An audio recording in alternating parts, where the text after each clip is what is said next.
दीवार पर टंगी सास। पंजाबी में कहावत है, सास चंगी होवे या ते दीवार ते टंगी होवे। संगीता की शादी भी एक ऐसे ही घर में होती है जहां उसकी सास दीवार पर टंगी होती है।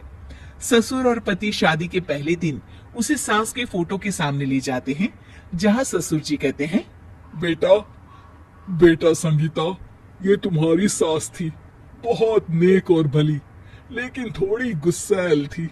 गुस्सा आने पर सब तहस नहस कर देती थी, पर अब ये इस दुनिया में नहीं है। हाँ संगीता, माँ होती तो तुम इनकी कोई बात टाल नहीं सकती थी, वरना तो माँ घर में भूचाल ले आती।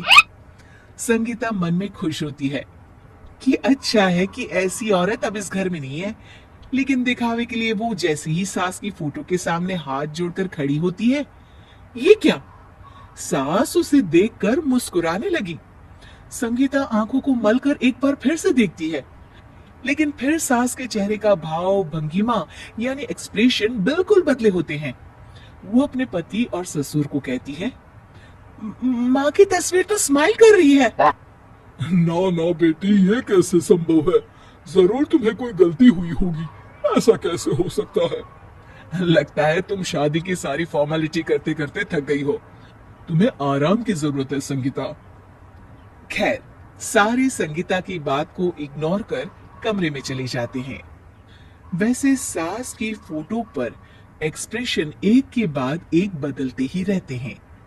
सुबह होती है, पति और ससुर को काम पर भेजकर संगीता कमरे की सफाई करने में लग जाती है कि तभी उसे आवाज आती है, टेबल ठीक से साफ करो।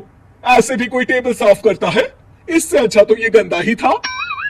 किसी औरत की आवाज सुन संगीता दंग रह जाती है और सोचने लगती है कि आवाज कहां से आई।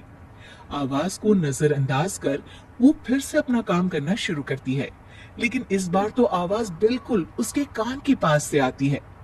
मेरा घर है ये, जब तक मैं थी चमका कर रखती थी, हर एक चीज शीशे की तरह थी।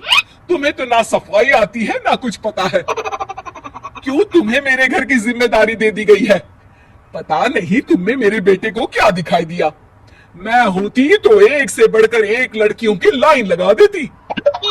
अब संगीता को समझने में देर नहीं लगी कि ये आवाज किसी और की नहीं बल्कि उसकी सास की है, जो दीवार पर टंगी है। वो उसके पास जाती है और कहती है, नमस्ते सासू माँ, मुझे तो कल ही लग रहा था कि दीवार में कुछ काला है। वो दीवार नहीं, दाल होती है पगली। सही पकड़े हैं सासू माँ। तो क्या हो गया आपको जो आप यहाँ भी चैन से नहीं बैठी हैं? सुना मैंने आपका व्यवहार काफी गुस्से वाला था। चुप रह तू, ज्यादा बकर बकर ना कर। घर का काम करना तो आता नहीं, आई है मुझसे बहस करने। हाँ देखिए सासू माँ, मैं आपसे साफ साफ कह देती हूँ, मुझसे पंगा लेने की कोशिश मत करिएगा। तभी पीछे से संगीता का पति आता है।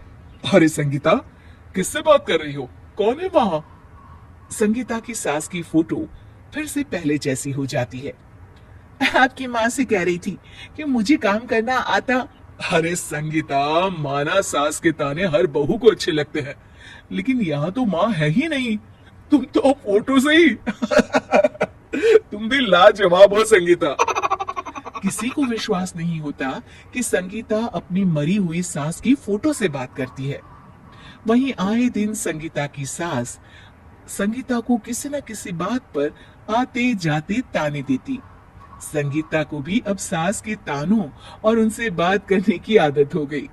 वो कभी खानदान की कहानी तो कभी तीज त्योहार कैसे मनाए या किसी व्यंजन की रेसिपी सास से ही पूछती। सारा दिन घर में अकेली संगीता की सास अब उसके लिए तानों के साथ पक्की साथी की तरह भी रहने लगी थी, जो किसी और को नहीं बल्कि संगीता को ही सुनाई देती।